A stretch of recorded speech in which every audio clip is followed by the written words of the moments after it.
Today we are looking at a new chapter, chapter 8, and it's all about probability and statistics.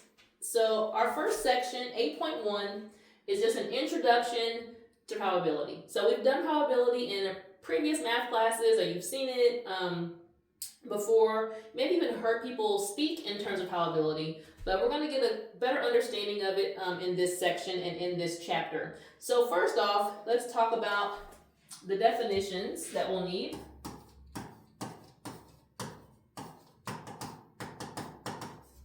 So when we talk about probability, we're actually talking about like how likely it is that something will happen, or what we call the likelihood, okay?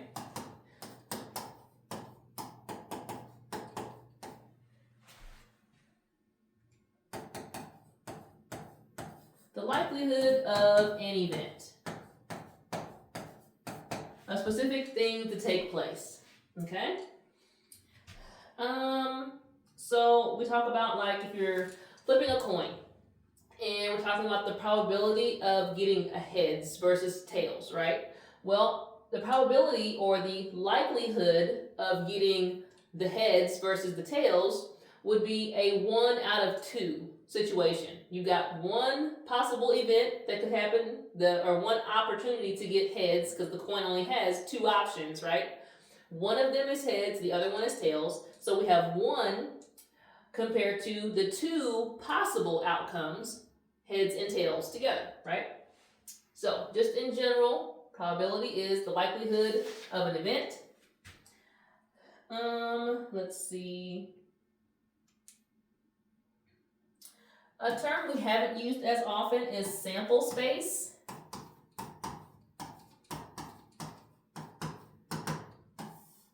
And the book describes the sample space as the list of all the possible outcomes.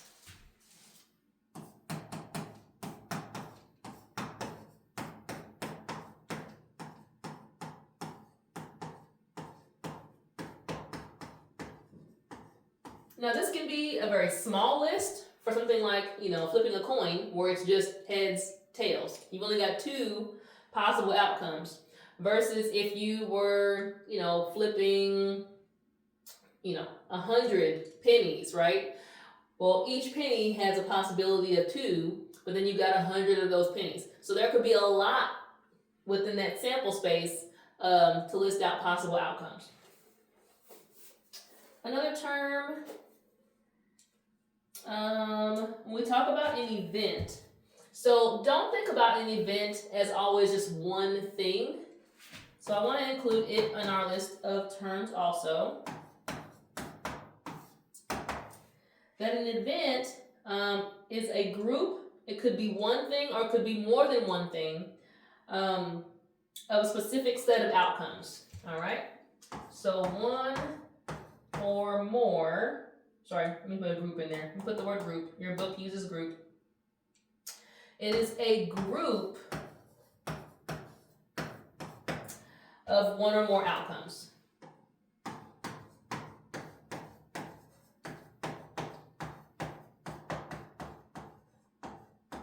And the example your book gives is if you were rolling a die, right? Rolling dice, or you just had one, you're rolling one die.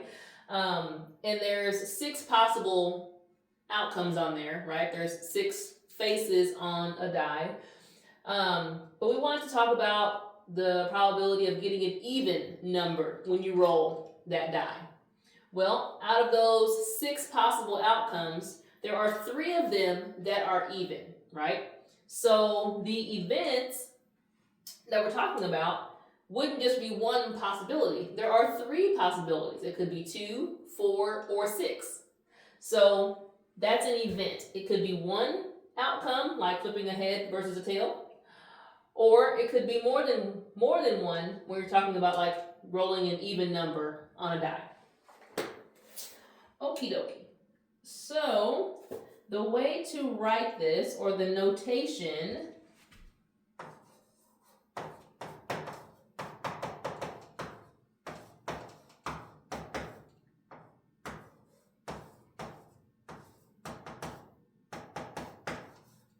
looks like this. We have a capital P for probability. And then in parentheses, we will name what event we're talking about. The probability of something, okay? So they're going to use the word event here. The example they gave with the die, if we wanted to know the probability of a specific event, so an example would be the probability of rolling an even number.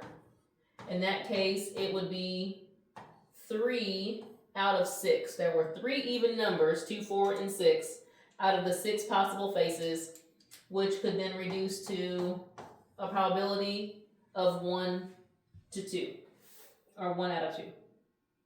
Okay? So we kind of did a little bit of this here. We got the probability by first listing on the top the number of desired outcomes, whatever it is that we're wanting to get, putting that on the top, the ones that we would like to have based on the event. And on the bottom, the total possible outcomes, and then reducing it to lowest terms. Let's take a look at another example.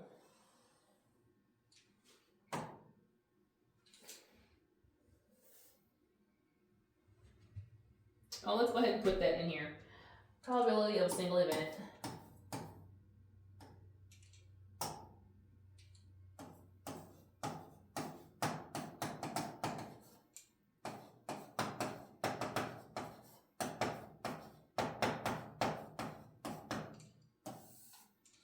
All right, and we said the notation, the probability of whatever that event is represented on the top by the number of, I'm going to use the word desired outcomes.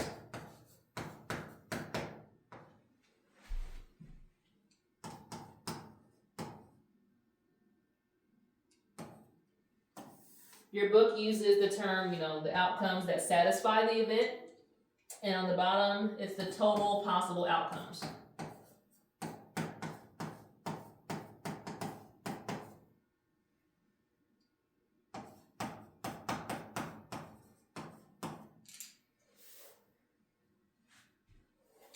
Okay? And this can be shown as either a fraction, obviously, or a percent, or a decimal. And some of these questions will ask you for all 3. So be ready for that. Let's look at the first example.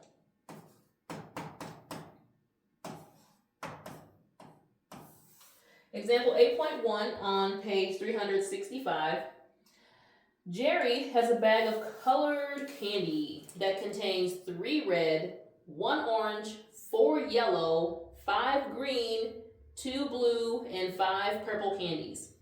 Find the probability of randomly drawing a green candy from the bag.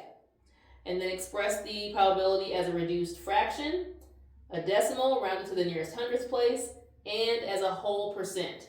So we've got a few things to do here. First off, we need to identify the number of desired outcomes. But in this case, the probability of green out of all the candy. Well, we gotta know how many green there were. Well, it says there were 5 green. So 5 would be our number of desired outcomes. And on the bottom would be the total. We have to add together 3 plus 1 plus 4 plus 5 plus 2 and plus 5 to get all the colors of candy total for 20. All right, so we got the beginning here. Reduced fraction, we would then rewrite that. We can divide this by 5. We would get down to 1/4. So here's our reduced fraction. But then they're also requesting the decimal. Well, we know 1/4 would be 0.25 as a decimal. And then for a percentage, we would move that 2 places. Or if you're using a calculator, you can do that also, multiply it by 100 to get to 25%. So here we have the 3 formats they're looking for. All right. The next kind of question we'll see is just dealing with some of the properties of probability.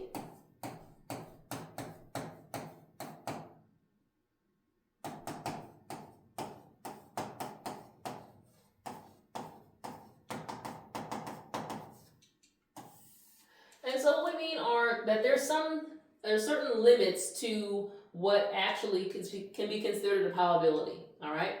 We know that when we're talking about the candy from the last example, it would not be possible to end up with a probability of more than one, right? Because we had 5 out of 20 in that last example. There were 5 green out of a total of 20. Well, if we just wanted to know the probability of drawing a piece of candy, any color out of the bag, well, then it would be 20 out of 20, right? Well, 20 over 20 would be a value of 1 when you reduce it, because we know you could just reduce that fraction to 1. So it's not possible for us to get a probability of more than 1. Similarly, we can't get a probability anything less than 0. Like, it's possible to have a 0 opportunity to get a color that's not in the bag. If we said, what's the probability of getting a turquoise candy? Well, if there's not any turquoise color candy in the bag, it'd be 0 out of 20. So the lowest you could go would be 0. The highest you can go is 1. And that's one of our first properties. Let's see. That the probability of any event is always between 0 and 1.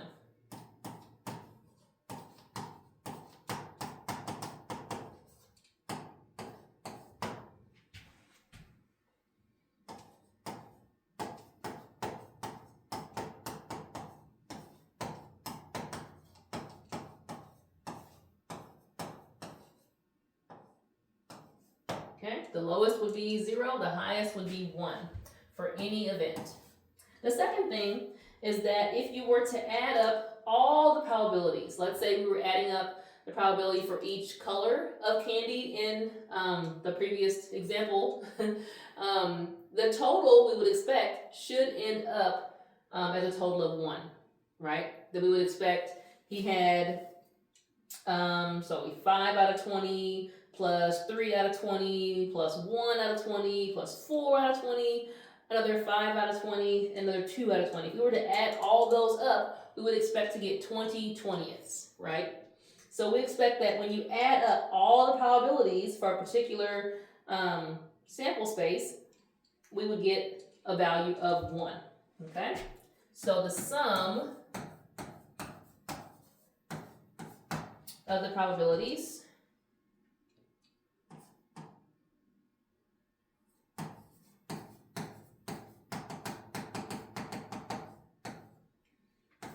for all the outcomes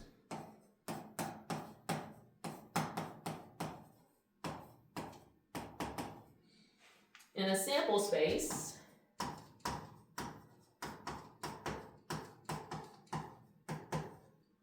is going to be 1. Okay? Remember, sample space is referring to all the list of all the possible outcomes, right? So if we're talking about we've included every outcome in that sample space, add those all together, the probabilities, and we should get a total of 1. All right. So they'll ask you some questions about whether or not something is or isn't valid, okay? And these are kind of the determining factor for whether it's valid or not. If they show you a probability that is more than 1, it can't be valid. It has to be between 0 and 1. If they show you a list of probabilities that when you add them together, you get more than 1 for the total, then it cannot be valid. And so you have some questions like that that we'll do in our classwork as well. The last type of information we need here to get us started is an understanding of what a complement is.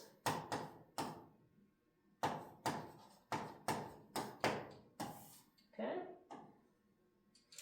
And a complement for probability would represent all the other outcomes for a particular probability, okay?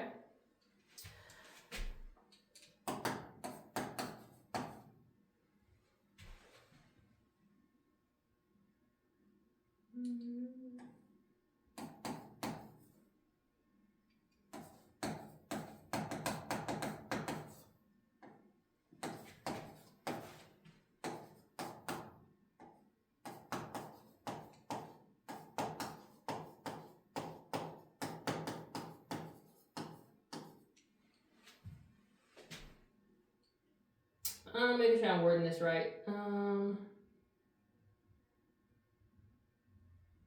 The probability for all the other outcomes may be compared to a specific event. So each event can have its own complement. So if we're talking about the candies in that previous example, and we talked about 5 out of the 20 were green, right? Well, the complement to that would be all the other possibilities. Well, if we had 5 out of the 20, there are 15 others that we haven't dealt with, right? We haven't considered. So the complement would be the 15 out of 20. The way that we're going to show that, because we know the total should be 1 when you have all the possible, outcomes together, they're going to write that as the probability for the complement of an event, so A with the little raised C, okay, is going to be equal to whatever 1 is minus the probability for that specific event. So my example here would be if we had the probability for the green candy. Well, the probability for the complement of that would equal 1 minus 5 out of 20, right? Well, we know that 1 minus 5 out of 20 would need to have a common denominator, and you could put this in the calculator and it will give you the answer. But we do know we could make it a common denominator with 20 over 20 representing 1 minus the 5 out of 20. So the probability for the complement of the green candy would be 15 over 20. And you'd still reduce it, divide by 5, and we'd be left with 3/4. Okay, which makes sense because the original probability for the green candy was 1/4. So the complement would be what's left, the other 3/4. All right, hopefully so far so good. We're going to delve into more probability. And some of I have to be honest up front, some of it can get a little complicated. But we'll try to break it down as best we can and definitely bring any questions you have to class.